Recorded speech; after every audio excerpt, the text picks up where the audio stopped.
Hello and welcome to another set of modern videos. I'm Emma Handy here on Star City Games, and this week we're gonna be playing with a personal favorite of mine, the green-white Hexproof deck, otherwise affectionately called Bogles or Boggles or whatever it is you want to call it. You can call it a board game. You can say the word correctly. It's all up to you. So, I'm sticking to a more classic version of the deck this week. That's your green-white version. Sometimes you'll see people splashing blue, and there were even some versions of red for a very short while. But let's go ahead and jump into what the deck's trying to do. So, at the baseline, it is planning to play a hexproof creature, a slippery bogle, or a glade cover scout, and then suit it up. Or that's to say, we're putting a bunch of auras on it to make it tall or to make it big. So we have Spider Umbra and Hyena Umbra, which both grant a keyword, reach and first strike respectively, +1/+1, and Totem Armor. So what Totem Armor does is if the enchanted creature would be destroyed, instead you just destroy one of the Totem Armors on it. That's sort of placement effect, so it helps you get around sweepers a little bit, which is nice. Then there's Rancor, which is +2/+0 in trample, and it recurs if they end up killing your creature, if they blow up the enchantment or anything. Ethereal Armor is one of the better enchantments in the deck, because the more enchantments you have, the more that it pumps. So there are a lot of times where this is a 1 mana +5/+5 in first strike, which is absurd. Then we have one of the big draws to the deck, which is just the Daybreak Coronet. The Daybreak Coronet, it has to have another aura on it, which is why we are overloading on so many of them. But it gives first strike, it gives vigilance, it gives lifelink, it gets +3 power, it gets +3 toughness, it gets everything except trample. It doesn't get any kind of evasion to help it get through blockers, other than the fact that it's enormous and it's very hard for them to attack through. So it just kind of locks up the battlefield in your favor for the most part, as long as it's creature based. Then from there we have a couple of one-of type of enchantments that are all pretty okay, but you can't ever really draw two of them, because they all kind of have diminishing returns. The most known one is probably Unflinching Courage. That's just 3 mana for +2/+2 trample and lifelink. It basically makes it impossible for anyone to race you in a fair fight. They might be able to combo you out or do something with spells that beats you, but if they're a creature deck, Unflinching Courage almost guarantees that you're going to win the race. The reason that we can't play a lot of them is because it costs 3 and we're a pretty low land deck. We'll get to that a bit more in a second, but as a result, we never want to draw more than one, so we only play one. Lunarch Mantle is kind of my own little addition to the deck. I insist that it's pretty good. A lot of people don't really care for it. The big reason I like it is it gives +2/+2, and you can tap 1 to sack a permanent and give it flying. You know, I'm just reading the card to you at that point. But what I like about it is that it both gives a reasonable amount of stats, so it gives a buff kind of like Rancor. It gives you 2 power, which is enough to really affect a clock.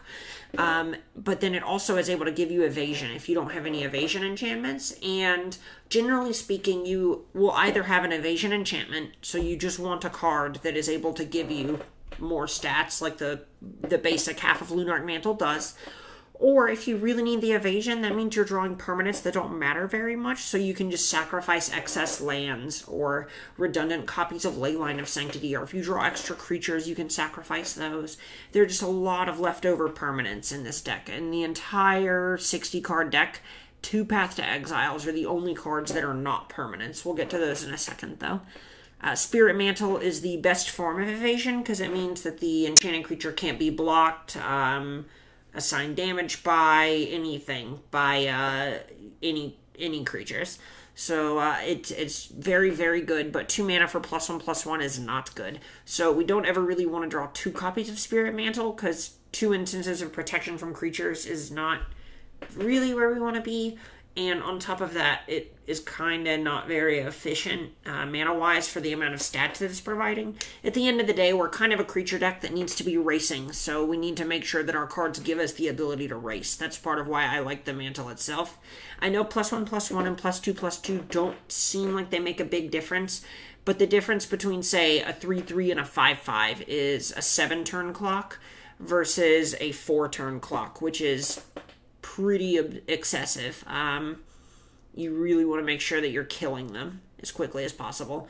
And the final one is Griffspoon. This is kind of like the white version of Rancor. It's a lot worse than Rancor because it only gives 1 power, but it still does the whole pump, cost 1 mana, and be a recursive aura. It's nice that the back half of it is uncounterable as well. There are just a lot of little things that it does, but it's just not very good in multiples for the same reason that Spirit Mantle isn't very good in multiples. This in a lot of ways is kind of our second copy of Spirit Mantle, but it only costs 1. It helps with our curve a little bit.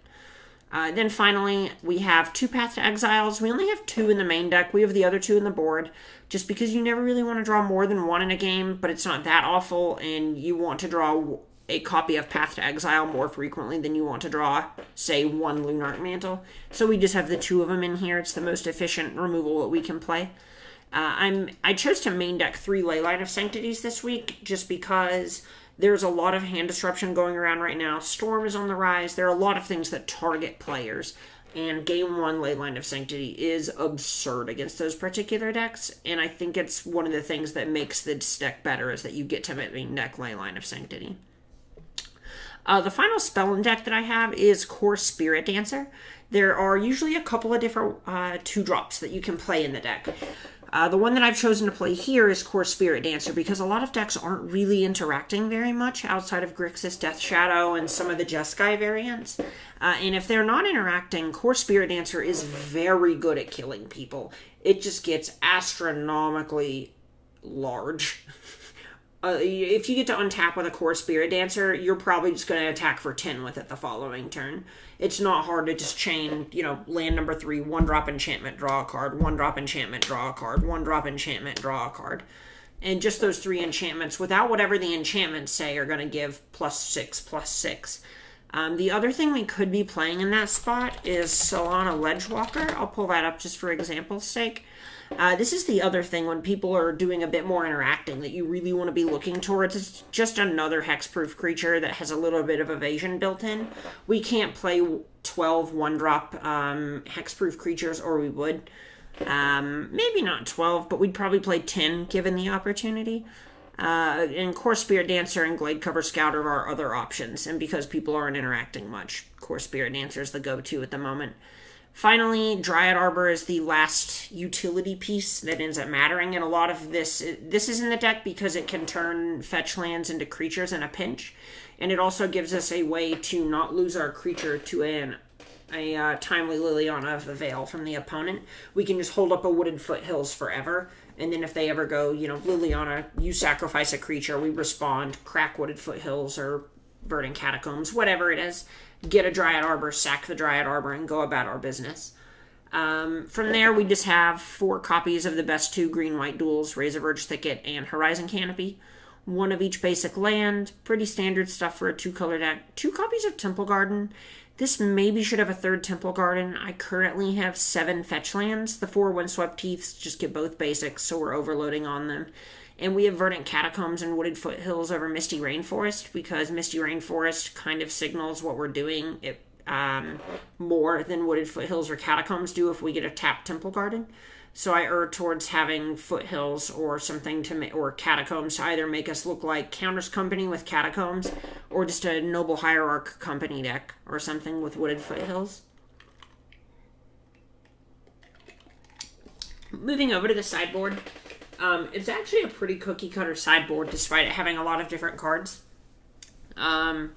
Cookie-cutter not to say that it's typical, but to say that it's very formulaic. We have 5 cards that are actually interactive.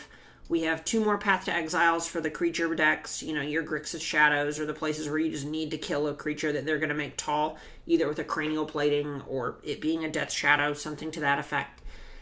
We have Seal of Primordium, which is good against the Ensnaring Bridge decks, the Artifact decks, the Enchantment decks, a Disenchant. Most decks tend to have some sort of effect in this vein if they have access to it in their sideboard. We also have Stony Silence, which serves a similar role, but does it in a different way. The 10 cards here are kind of what I just call prison cards. What that means is they don't actually have an activation. They're just a 2-mana make life harder for your opponent, and we customize what our prison cards are post-board. We have Suppression Field for the things with activated abilities, either the things with a lot of fetch lands or your things like Counter's Company that rely a lot on creatures with activated abilities, Devoted Druid, Viscera Seer, etc. That's really where Suppression Field tends to shine. We have the 4th Leyline if they're a Liliana the Veil deck or a bunch of discard, anything there.